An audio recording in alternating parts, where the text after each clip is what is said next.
Putin está de volta à caça, procurando novos soldados para alimentar sua máquina de guerra.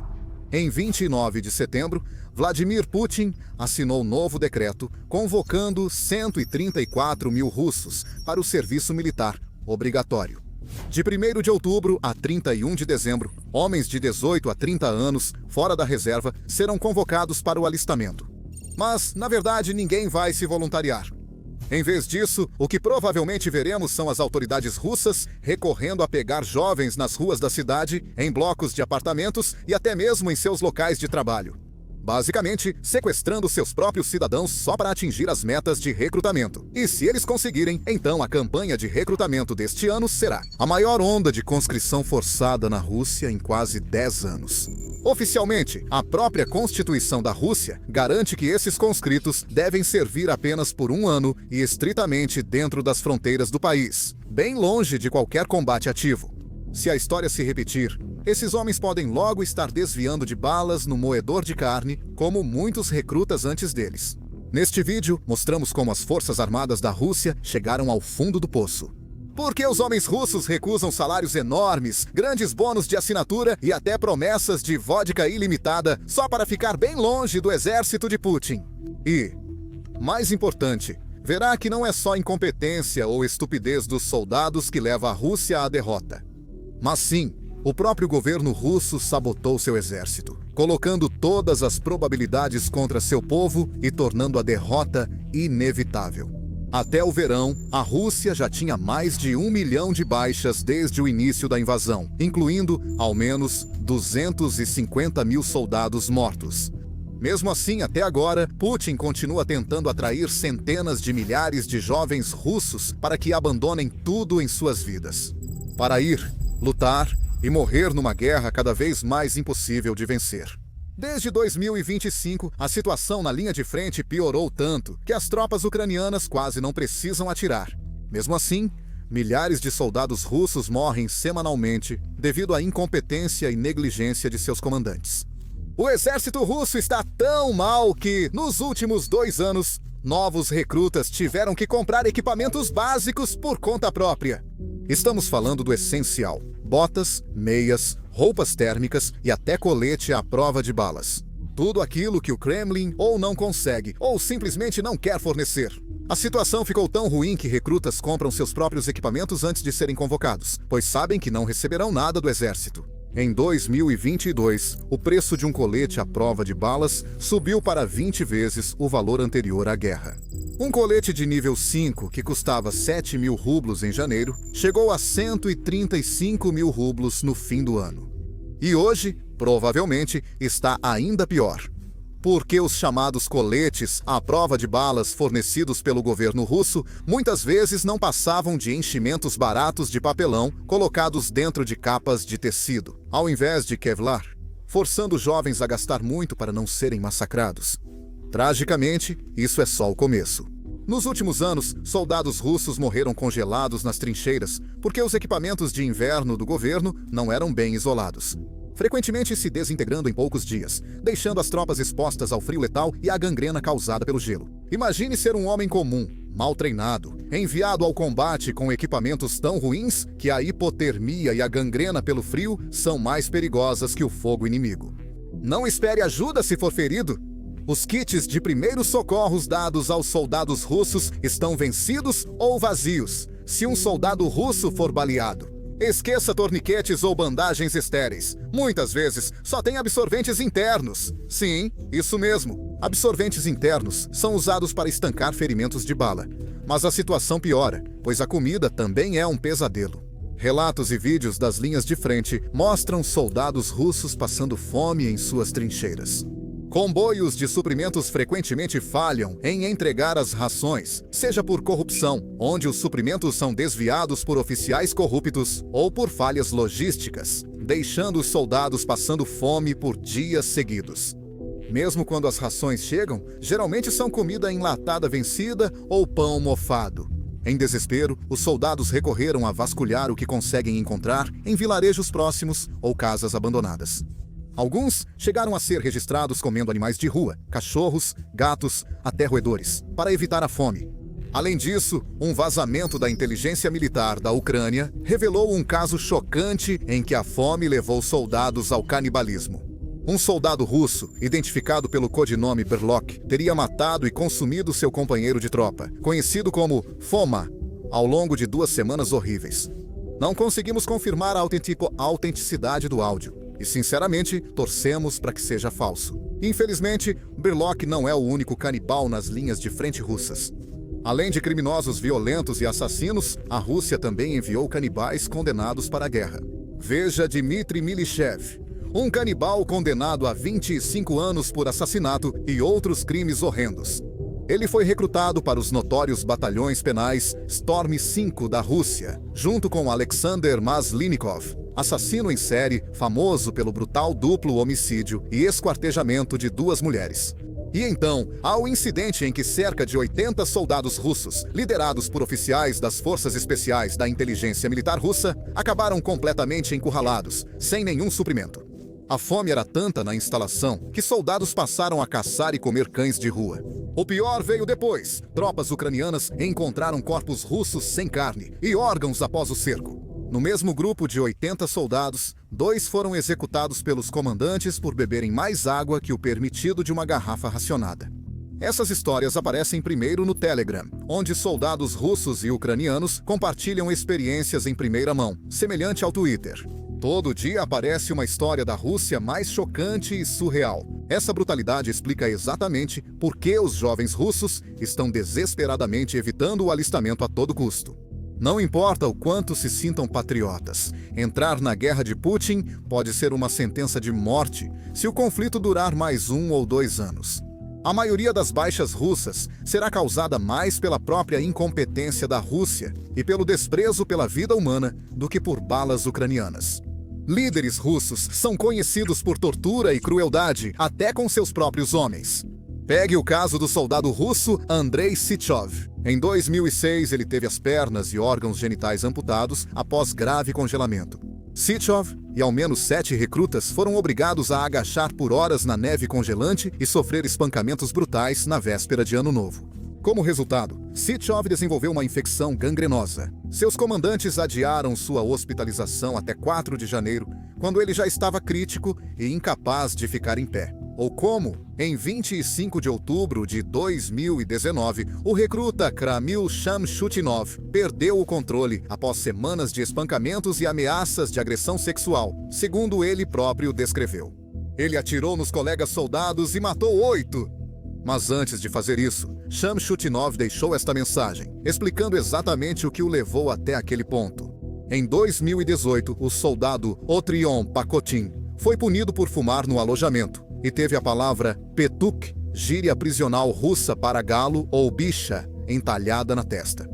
2 semanas depois, ele se suicidou com seu Avtomat Kalashnikova, 74, durante um treinamento nos Urais, em Sverdlovsk. Sua última mensagem de texto para a mãe ainda ressurge e viraliza todos os anos, servindo como um lembrete assustador de quão cruel e brutal o exército russo realmente é. Não há estatísticas oficiais sobre casos de trote no exército. Segundo o relatório, em 2018, mais de 1.100 militares foram condenados por abuso de poder e 372 por violência. E tudo isso foi antes da invasão. Agora, imagine o que está acontecendo quando esses monstros têm liberdade total, especialmente com recrutas muito mais jovens sendo obrigados a viver sob o comando deles por um ano inteiro. Na Rússia, o sistema Darovshina, um trote brutal iniciado na era soviética, nunca desapareceu. Enquanto exércitos ocidentais tentam combater o bullying e o assédio, na Rússia isso é cultural e considerado um rito de passagem. Como resultado, os soldados são sistematicamente destruídos, traumatizados e aprendem uma lição acima de todas. Se quiser sobreviver, você deve infligir dor ao próximo da fila. Diante desses horrores, não surpreende que russos evitem o alistamento. Em 2020, Alexander Letinin, advogado, ex-soldado e membro da União das Mães de Soldados da Rússia, afirmou que sua organização não governamental estava sobrecarregada com pedidos de ajuda. Recebíamos cerca de 300 ligações diárias, 10% eram trotes. A isso, somam-se 20 e-mails diários, com 1 ou 2 relatando abusos brutais. vindos apenas dos soldados que se manifestavam. Imagine os milhares de outros que ficaram em silêncio, suportando a tortura e o silêncio por meses ou até anos. A organização não governamental Direitos das Mães estimou que só 4% das mortes de recrutas foram em combate, enquanto 44% foram suicídios. Isso foi antes da invasão. Hoje, esse número cresce porque soldados sofrem pressão por recusarem ordens ou se manifestarem. Já vimos vídeos de soldados russos pedindo comida, roupas de inverno e suprimentos básicos. Muitos desses homens foram espancados ou desapareceram pouco tempo depois. Mesmo que, contra todas as chances, você sobrevivesse ao trote brutal, fome e trincheiras geladas. Se você for realmente o favorito de Deus, o próprio equipamento da Rússia ainda pode te matar antes que a Ucrânia o faça, porque, no fim das contas, a arma é a tábua de salvação de um soldado. Sem um fuzil confiável, você já está morto. Para muitos russos, essa é a realidade. Alguns soldados dizem ser retirados dos ônibus ou alojamentos, recebem poucas horas de treinamento e são enviados à batalha com armas que mal sabem usar. Um vídeo vazado mostrou uma unidade recebendo fuzis a caminho da linha de frente, mas metade não funcionava. Algumas armas não tinham molas, carregadores, coronhas inteiras ou canos em bom estado. Outras nem fechavam as câmaras. No fim, esses homens precisaram juntar qualquer fuzil semi-funcional que achassem para garantir que ao menos alguns tivessem algo para disparar quando necessário. E esse desastre não se limita às armas leves. Unidades de armas pesadas sofrem igual catástrofe. Sistemas antitanque, morteiros e lançadores de granadas frequentemente mal distribuídos, defeituosos ou ausentes. Em alguns setores, a infantaria recebe ordens para atacar posições ucranianas fortificadas apenas com fuzis e granadas. Como esperado, unidades inteiras são sacrificadas à toa. Até as munições, explosivos e bombas dadas aos soldados russos costumam ser falsos ou defeituosos. Em muitos casos, após inspecionar posições destruídas, as tropas encontraram projéteis com apenas lascas de madeira ou gesso e pequenas quantidades de produtos químicos. Materiais com aparência e textura de explosivos reais, mas incapazes de detonar. Não posso citar nenhuma fábrica verificada, mas relatos apontam munições falhadas, disparos defeituosos e cargas falsas. Soldados arriscam a vida ao lançar granadas que podem não explodir. A tragédia é que isso nem é segredo. O Telegram fez questão de garantir que todo russo saiba exatamente o que está acontecendo nas linhas de frente. E ainda assim, apesar de tudo isso, o Ministério da Defesa da Rússia continua sem fazer absolutamente nada. Em anos recentes, o Telegram virou salvação para soldados ucranianos e russos. Está inundado de vídeos e mensagens horríveis vindos da linha de frente. Mães, pais, esposas, irmãos. Quase todos na Rússia já sabem que o exército está se deteriorando internamente, afetado até pela corrupção. Suas armas mais críticas, tanques e veículos blindados, estão caindo aos pedaços antes mesmo de chegarem à linha de frente. Mesmo após 2 anos de guerra, grande parte das perdas russas de equipamentos pesados não vem de mísseis ucranianos. Elas são causadas por má administração, corrupção e algo tão básico quanto a falta de combustível. No começo da invasão, muitos tanques quebraram e foram abandonados com as tripulações isoladas, tornando-se alvos fáceis para drones ucranianos. Um dos principais motivos das dificuldades da Rússia não é a resistência da Ucrânia, mas décadas de corrupção, consumindo as forças armadas russas por dentro. Generais, comandantes e autoridades de defesa desviam há anos milhões do orçamento militar, prejudicando a prontidão do exército. Por exemplo, pense em um general russo recebendo ordens para armazenar milhares de projéteis e mísseis, prática comum para manter o exército pronto em caso de guerra. Mas, no fundo, esse general não acredita que a Rússia vai entrar em um grande conflito real. Em vez disso, ele vê esse enorme contrato militar como uma maneira fácil de embolsar dinheiro para si mesmo e se aposentar confortavelmente. Ele aborda os fornecedores com uma proposta simples, mas corrupta. Fabrique só parte dos explosivos encomendados e complete a remessa com falsificações, como carcaças ocas com areia, serragem ou cimento. Em troca, ele recebe um bom suborno e pode comprar a casa na Espanha, que queria há anos. Os fornecedores também ficam satisfeitos.